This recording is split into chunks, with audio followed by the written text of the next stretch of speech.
2 Corinthiens, chapitre 9. Il est superflu que je vous écrive au sujet de ce service en faveur des saints. Je connais, en effet, votre bonne volonté. Je m'en montre fier pour vous auprès des Macédoniens en affirmant que l'Achaïe est prête depuis l'année dernière, et votre zèle a stimulé la plupart d'entre eux. J'envoie cependant les frères afin que l'éloge que nous avons fait de vous ne soit pas démenti sur ce point et que vous soyez prêts, comme je l'ai affirmé. Je ne voudrais pas, si les Macédoniens m'accompagnent et ne vous trouvent pas prêts, que cette belle assurance tourne à notre honte, pour ne pas dire à la vôtre. J'ai donc jugé nécessaire d'encourager les frères à se rendre chez vous avant moi pour s'occuper de l'offrande que vous aviez promise. Ainsi, elle sera prête comme une vraie bénédiction, et non comme une manifestation de votre soif de posséder. Sachez-le, celui qui sème peu moissonnera peu, et celui qui sème abondamment moissonnera abondamment. Que chacun donne comme il l'a décidé dans son cœur, sans regret ni contrainte, car Dieu aime celui qui donne avec joie. Dieu peut vous combler de toutes ses grâces afin que vous possédiez toujours à tout point de vue de quoi satisfaire à tous vos besoins, et que vous ayez encore en abondance pour toute œuvre bonne, comme il est écrit, il a distribué ses bienfaits, il a donné aux pauvres. Sa justice subsiste à toujours. Que celui qui fournit de la semence au semeur et du pain pour sa nourriture vous fournisse et vous multiplie la semence, et qu'il augmente les fruits de votre justice. Ainsi vous serez enrichis à tout point de vue pour toutes sortes d'actes de générosité qui, par notre intermédiaire, feront monter des prières de reconnaissance vers Dieu. En effet, le service de cette collecte ne pourvoit pas seulement aux besoins des saints, il fait aussi abonder les prières de reconnaissance envers Dieu. À travers l'expérience qu'ils font de ce service, ils célèbrent la gloire de Dieu à cause de l'obéissance dont vous faites preuve dans votre adhésion à l'évangile de Christ et de votre générosité dans la solidarité avec eux et avec tous. Et ils prient pour vous parce qu'ils ont une vive affection pour vous, à cause de la grâce surabondante que Dieu vous a faite. Que Dieu soit remercié pour son don incomparable. 2 Corinthiens, chapitre 10.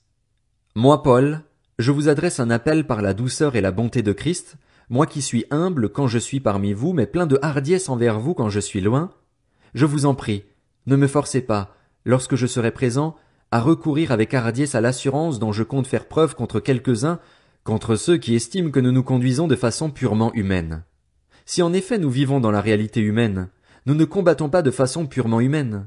En effet, les armes avec lesquelles nous combattons ne sont pas humaines, mais elles sont puissantes, grâce à Dieu, pour renverser des forteresses. Nous renversons les raisonnements et tout obstacle qui s'élève avec orgueil contre la connaissance de Dieu, et nous faisons toute pensée prisonnière pour qu'elle obéisse à Christ. Nous sommes aussi prêts à punir toute désobéissance dès que votre obéissance sera entière. Regardez les choses en face. Si quelqu'un est convaincu d'appartenir à Christ, qu'il se dise bien en lui-même que, tout comme il est de Christ, nous le sommes aussi. Et même si je me montre un peu trop fier de l'autorité que le Seigneur nous a donnée, pour votre édification et non pour votre ruine, je n'en aurai pas honte.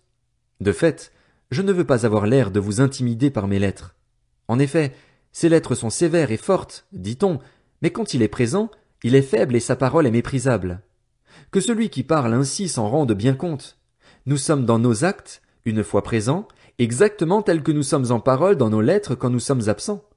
Nous n'oserions pas nous déclarer égaux ou nous comparer à quelques-uns de ceux qui se recommandent eux-mêmes. Mais en fait, en se mesurant à leur propre mesure et en se comparant à eux-mêmes, ils manquent d'intelligence. Quant à nous, nous ne voulons pas nous montrer excessivement fiers, mais seulement dans la limite du champ d'action que Dieu nous a attribué en nous faisant parvenir jusqu'à vous. Nous ne dépassons pas nos limites, comme si nous n'étions pas venus jusqu'à vous, car c'est bien jusqu'à vous que nous sommes arrivés avec l'évangile de Christ.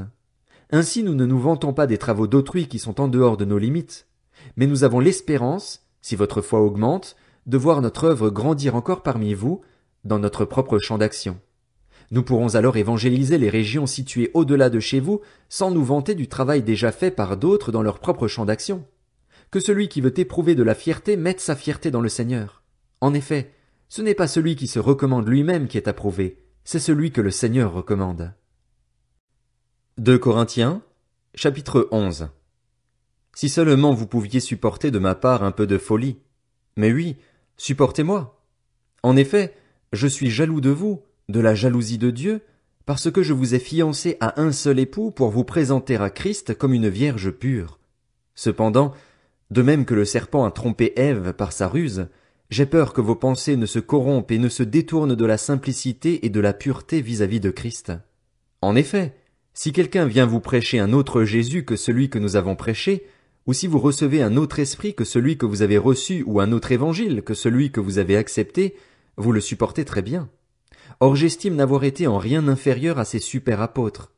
Si je suis incompétent du point de vue de l'éloquence, je ne le suis pas pour ce qui est de la connaissance, et nous l'avons clairement démontré parmi vous à tout point de vue et en toute occasion. Ou bien ai-je commis un péché en m'abaissant moi-même pour que vous soyez élevés quand je vous ai annoncé gratuitement l'évangile de Dieu? J'ai dépouillé d'autres églises en recevant d'elles un salaire pour vous servir. Et lorsque j'étais chez vous et que je me suis trouvé dans le besoin, je n'ai été à la charge de personne, car les frères venus de Macédoine ont pourvu à ce qui me manquait. En tout, je me suis bien gardé d'être à votre charge, et je m'en garderai encore. Par la vérité de Christ qui est en moi, j'affirme que personne ne m'enlèvera ce sujet de fierté dans les régions de l'Achaïe. Pourquoi? Parce que je ne vous aime pas? Dieu le sait. Mais j'agis ainsi, et je le ferai encore, pour enlever toute occasion à ceux qui en cherchent une de se montrer nos égaux sur un point dont ils se vantent. Ces hommes-là sont de prétendus apôtres, des ouvriers trompeurs déguisés en apôtres de Christ. Et ce n'est pas étonnant, puisque Satan lui-même se déguise en ange de lumière. Il n'est donc pas étrange que ses serviteurs aussi se déguisent en serviteurs de la justice. Leur fin sera conforme à leurs actes. Je le répète, que personne ne me prenne pour un homme dépourvu de bon sens. Ou alors, acceptez-moi comme fou afin que moi aussi, je puisse me vanter un peu. Ce que je vais dire, je ne le dirai pas selon le Seigneur, mais comme par folie, avec l'assurance d'avoir des raisons de me vanter. Puisque beaucoup se vantent selon des critères purement humains, je me vanterai aussi. En effet, vous supportez volontiers les hommes dépourvus de bon sens, vous qui êtes raisonnables. Vous supportez qu'on fasse de vous des esclaves, qu'on vous exploite, qu'on vous dépouille, qu'on vous traite avec arrogance, qu'on vous frappe au visage. J'ai honte de le dire, nous avons montré de la faiblesse pour cela. Cependant, tout ce qu'on peut oser dire, je parle comme un fou, moi aussi, j'ose le dire. Sont-ils hébreux? Moi aussi. Sont-ils israélites? Moi aussi. Ils sont de la descendance d'Abraham? Moi aussi. Ils sont serviteurs de Christ? Je parle comme un fou. Je le suis plus encore. J'ai bien plus connu les travaux pénibles, infiniment plus les coups, bien plus encore les emprisonnements, et j'ai souvent été en danger de mort.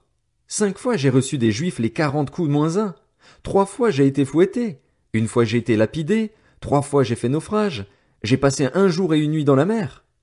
Fréquemment en voyage, j'ai été en danger sur les fleuves, en danger de la part des brigands, en danger de la part de mes compatriotes, en danger de la part des non-juifs, en danger dans les villes, en danger dans les déserts, en danger sur la mer, en danger parmi les prétendus frères.